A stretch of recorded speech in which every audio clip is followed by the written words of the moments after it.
Press the Lord hallelujah. पुन्हा एकदा येशूदाय सागर चॅनलमध्ये प्रियजनांनो सर्वांचं स्वागत असो.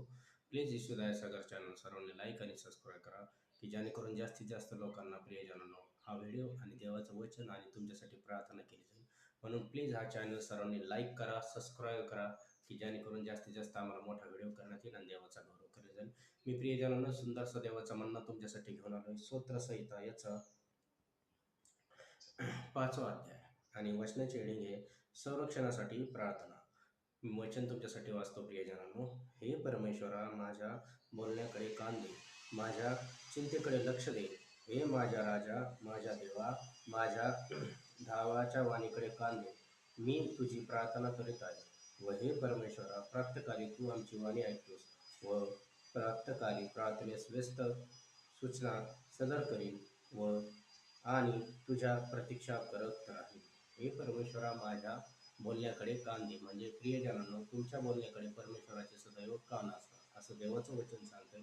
जी तुम्ही प्रार्थना करता या प्रार्थनेकडे सदैव देवाचं लक्ष असतं. म्हणून तर देवाचं वचन सांगतोय, मागा म्हणजे तुम्हाला दिले आणि शोधा म्हणजे तुम्हाला सापडेल आणि ठोका म्हणजे तुम्हासाठी उघडले जाईल. जेव्हा तुम्ही मागता प्रियजनांनो देवाकडे, तेव्हा देवाचं कान आणि देवाचं लक्ष हे सदैव तुमच्याकडे असतं आणि तुमच्या तुम्ही धावा करून मागता, हे परमेश्वरा मला या संकटातून वाचव. तर परमेश्वर आतुर असतो का तुम्हाला त्या संकटातून वाचवायला. म्हणून तो देव म्हणतो, संकट समय मला हाक मार म्हणजे मी तुला उत्तर देईन. म्हणजे इथून पुढे जर कुठेही जसं आपण सकाळी प्रार्थना करतो ते देवाला प्रथम स्थान देतो आणि प्रातःकाळी म्हणजे सकाळी प्रथम देवाला स्थान द्या, म्हणजे जेणेकरून तुमचा दिवसभर आशीर्वादित होईल. जसं तुम्ही सकाळी देवाला स्थान देणार तर तुमचा दिवसभर आशीर्वादित करणार. कारण की तुम्ही देवाचं वचन, तू आपला देव परमेश्वरावर पूर्ण मनाने, पूर्ण जीवाने, पूर्ण बुद्धीने प्रीती कर आणि त्याची उपासना कर, हे वचन तुम्ही काय करता, सिद्धास नेता.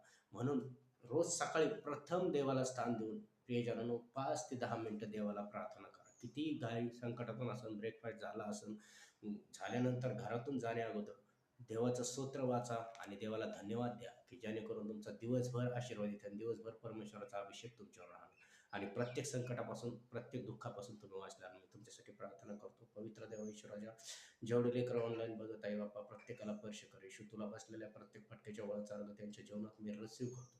त्यांच्या जीवनातले ज्याचा हात दुखतोय त्याचा हात बरा हो, ज्याचा हात दुखतोय त्याचा हात बरा हो, ज्याचा पाय दुखतोय त्याचा बरा हो, पाय बरा हो. कॅन्सर निघ त्यांच्या जीवनातून, थायरॉइड निघ येशूच्या नावात, ब्लड प्रेशर, शुगरचे आत्मे निघ येशूच्या नावात. सैतानी बंधनातून बरे व्हा. जेवढ्या हॉस्पिटलमध्ये बघतात ते बरे व्हा. ज्या लेकरांना हाताला काम नाही त्याला काम स्वीकारतो, ज्याला स्वतःचे घर नाही त्याला घर मी स्वीकारतो, ज्या बहिणीला लेकर होत नाही त्याला लेकराचा आशीर्वाद स्वीकारतो, ज्याला घर, गाडी, टू व्हीलर, थ्री व्हीलर पाहिजे ते सर्व आशीर्वाद येशूच्याच नावात मी रिसीव्ह करतो. आमेन.